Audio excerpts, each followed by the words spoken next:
If you are a beginner, first be clear on mutual funds can be more beneficial than, let's say, investing in a fixed deposit or gold. if you compare a fixed deposit and gold with a mutual fund, the advantages of a mutual fund are you cannot expect a company to give fixed return on a year basis. Firstly, you have to be very clear on what is the objective behind investing.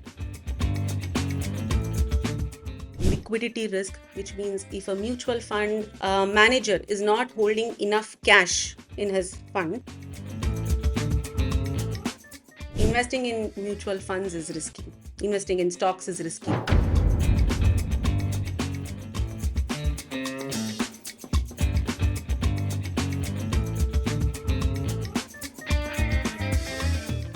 Hello, everyone, and welcome to another episode of the Sri Consultants podcast, where we bring you the best financial experts in the market to share their experience with you to aid you in your financial journey to reach your financial goals. And sticking true to that, today we have a very special guest with us. Her name is Mrs. Sandhya Venkatesh. She holds with her almost 2 decades worth of experience. She's worked in Lehman Brothers, Deutsche Bank, and she's also a CFA, a chartered financial analyst.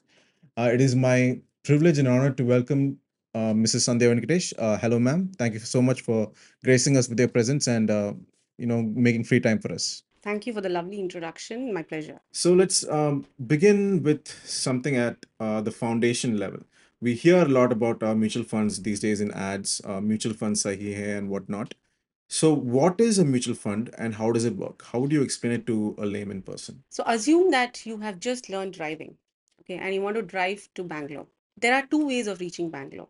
One, you choose to drive by yourself, explore the routes. You decide on how much time you want to take, how many breaks you want to take, and you have the control in your hand. The second is you carpool or you hire a driver and you leave it to the expert to decide which route to take, how to reach the destination. So this is the basic difference between investing by yourself and investing through a mutual fund. So when you're investing by yourself, you do your own research, the typical DIY. You try and understand how does it work, which funds do you want to invest in, and how many years do you want to wait. Or rather, you leave it to an expert, which is a mutual fund manager, who will decide on your behalf as to where to invest, which stocks to buy, when to churn. All that you need to do is you need to be clear as to how much do you want to invest and how many months or years do you want to wait.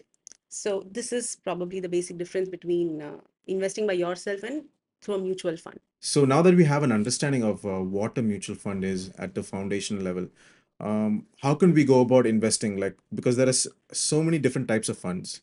So for a beginner, which type of funds should they invest in, and how do they go about choosing which funds they should invest in? So again, firstly, you have to be very clear on what is the objective behind investing. Is it a long-term objective or it is just capital appreciation? What is the duration you want to wait? So these things you need to be clear before you start your investments, and also as to how much do you want to invest. Once you are clear with the basics, then you can go about choosing which fund to invest in. Either you can, there are a lot of umpteen courses available in the market today on YouTube, on Udemy, and everywhere. There are a lot of courses available. You can learn it yourself, or you can go to an advisor. You can sit with them, do a proper financial plan, and then start investing. So you have somebody else, an expert, who is also there to take care of, guide you, tell you where to invest, and also to review your portfolios every now and then. So to answer your question, if you are a beginner, first be clear on what are your objectives, what are your goals, what is the purpose of investments, how much do you want to invest, and then either you can do it by yourself or you can go to an expert and the person may guide you. Now, the one of the common issues I see around me, especially in India, I've observed is uh, people usually tend to go for more safer investments, such as a fixed deposit or maybe even buying gold. So, to convince someone of mutual funds, how would you go about explaining how mutual funds can be more beneficial than, let's say, investing in a fixed deposit or gold? See, every asset class has its own strength and weakness. Fixed deposits, as the name suggests, it's a risk-free investment. And when you say the risk is low, the returns will also be low.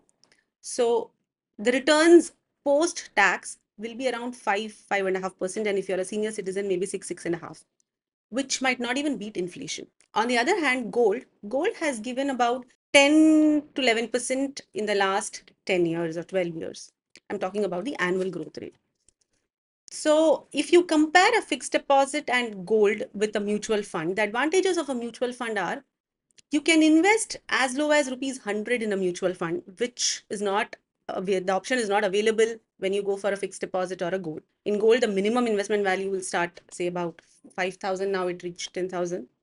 So that is one thing that you can start small. If you are a new investor, you can start experimenting or you can start understanding the market with as low as rupees 100. The second advantage would be you can choose your investment depending on your objective. If you are an extremely conservative investor, then you can choose a more conservative fund like a balanced fund or a debt fund.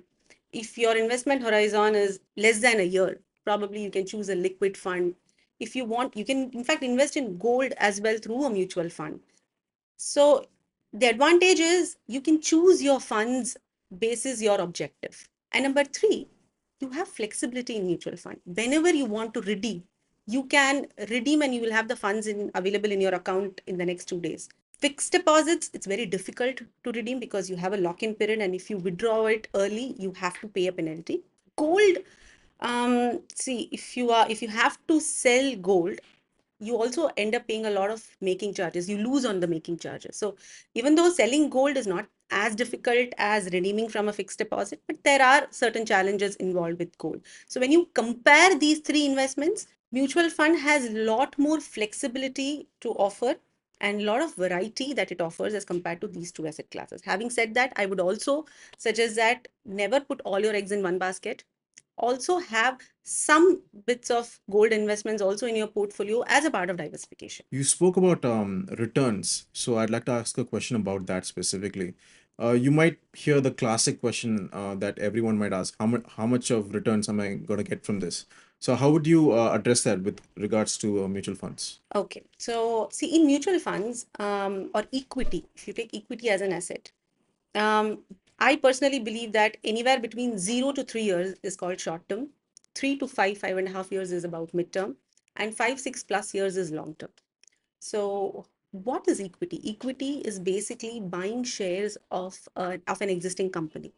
So you cannot expect a company to give fixed return on a year-on-year basis.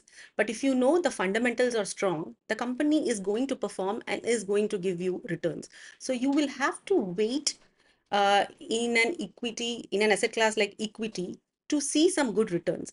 Having said that, if somebody asks me what are the kind of returns that you can expect from mutual funds, it depends. If you're investing on an equity mutual fund, and if you're willing to wait for 5+ years, you can expect somewhere between 12 to 15% returns. I'm being very conservative.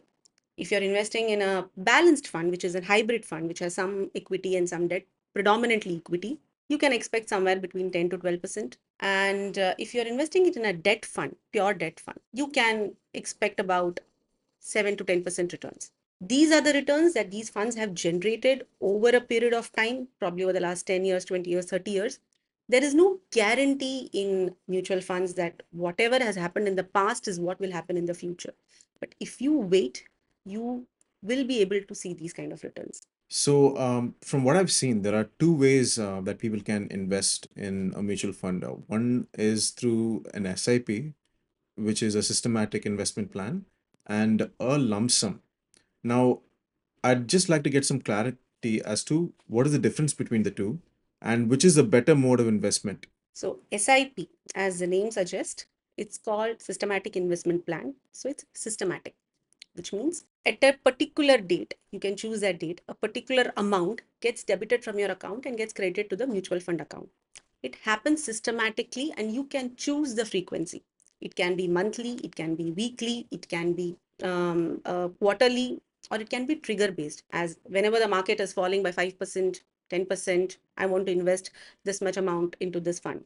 So it's a systematic way of investing. Whereas lump sum again, as the name suggests, is investing a bulk amount available with you one shot. Now, which is better? To each his own. See, both of them have their own pluses.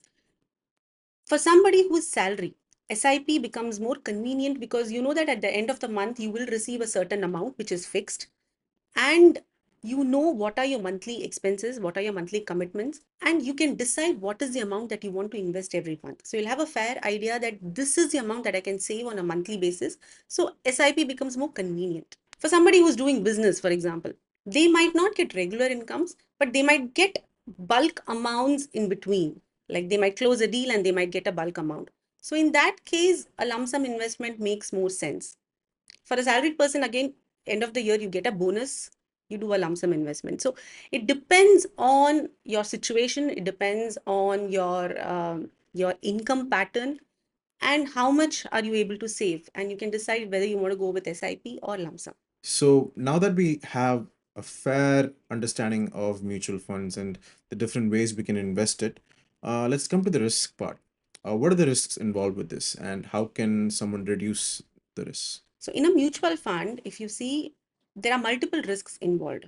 For example, there is a market risk, which means if there is a market news, for example, whatever the global war which is happening now, or any market news, the market can become volatile. The markets can fluctuate. At that point, it that will definitely affect your NAV as well, which is your mutual funds NAV. So there is a market risk involved, which is not in our control. There is a credit risk which is involved, which means if the credit rating agencies, a lot of credit rating agencies who will rate the bonds. So if they are downgrading the bonds, then the returns of a debt fund might get affected. There's something called liquidity risk, which means if a mutual fund manager is not holding enough cash in his fund, then, and if there is a redemption pressure for whatever reason, he might not be able to, the NAV might drop. So that is one more risk. So there are a lot of risks involved in a mutual fund. The only way to mitigate risk is by giving it time. Any asset class for that matter, if you give time for it to grow, it will give you what you want. Even in real estate, if you see, you cannot buy a land and say that in 1 year I will sell the land and I have to make so X amount of profit. You have to give that asset that amount of time for it to grow, for it to give you that kind of return that you're expecting. So the only way to mitigate any risk is planning. Plan your finances in a way that you are aware that when do you want your money, what are you investing for, and when you know that okay, the next year I have a certain commitment and I have to withdraw this money for child's education or a trip or whatever, so then 3 or 4 months in advance, if you feel that the market is volatile, move it to a liquid fund. So planning becomes extremely important. Either you do by yourself or you have an advisor by your side who is guiding you how to go about your investments. But the only way of mitigating risk is by giving it time and understanding the asset class. In your experience so far, which is almost 2 decades now, have you come across any common patterns of misunderstandings or myths people seem to have with mutual funds? Oh, loads of them. For instance, investing in mutual funds is risky.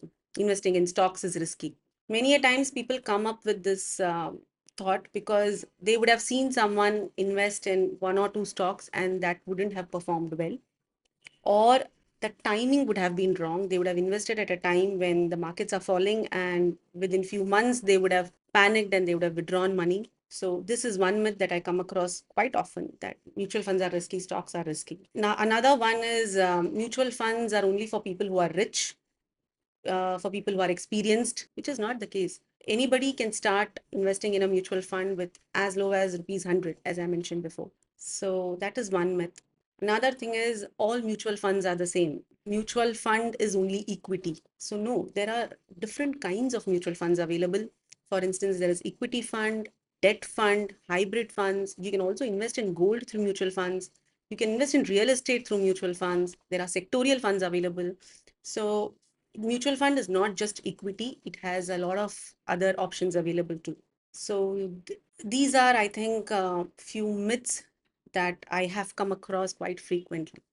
And Yeah, another thing is if there is a market crash, you lose all your money in a mutual fund, and you won't be ever able to be recover those money, which is also not the truth, because there have been lot of cases wherein people have invested and stayed patient when there is a market fall, and when the market recovered, they have made much more than people who out of fear withdrew money.